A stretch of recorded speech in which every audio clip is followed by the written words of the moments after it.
नौकर। एक बहुत बड़ा शहर था जहाँ सेठ धनीराम नाम का एक व्यापारी रहता था। नाम तो उसका धनीराम था, लेकिन असलियत में वह इतना बड़ा कंजूस था कि मक्खी से घी छीनने में भी उसे गुरेज नहीं था। वह अपने घर के नौकरों को भी भूखा मारता था ताकि उसके पैसे बच सके। उसने एक नया नौकर रखा जिसका नाम रामू था। रामू बहुत बुद्धिमान और हाजिर-ए-जवाब था। उसने सेठ की कंजूसी के किस्से सुन रखे थे, इसलिए वह भी मन ही मन एक सबक सिखाने की योजना बना रहा था। पहली परीक्षा, घी और रोटी। एक दिन सेठ ने रामू से कहा, रामू, आज रात को तुम सिर्फ एक सूखी रोटी खाना।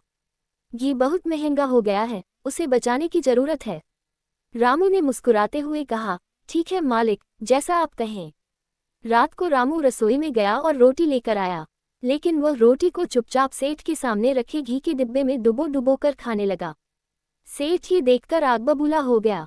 उसने चिल्लाकर कहा, अरे मूर्ख, मैंने कहा था घी नहीं खाना, तो तुम डिब्बे में रोटी क्यों डुबो रहे हो? रामू ने बड़े ही शांत भाव से उत्तर दिया, मालिक, मैं घी कहाँ खा रहा हूँ। मैं तो बस रोटी को घी का रास्ता दिखा रहा था कि वह डिब्बे के अंदर जाए, ताकि उसे घी की खुशबू मिल सके। इससे मेरा पेट भी भर जाएगा और आपका घी भी खर्च नहीं होगा।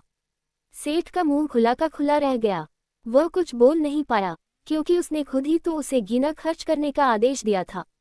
दूसरी परीक्षा, बाजार का काम। कुछ दिन बाद सेठ को बाजार से कुछ सामान मंगवाना था।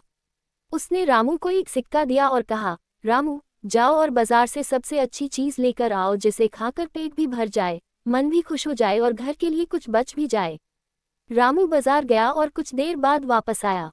उसके हाथ में एक नींबू था। सेठ ने गुस्से में पूछा, यह क्या लाए हो? इतने से नींबू से क्या होगा? रामू बोला, मालिक, आपने कहा था पेट भरे, मन खुश हो और कुछ बचे। इस नींबू का रस निकालकर आप शरबत पी सकते हैं, जिससे आपका मन खुश हो जाएगा। छिलके से आप अचार डाल सकते हैं, जो खाने के साथ पेट भरेगा।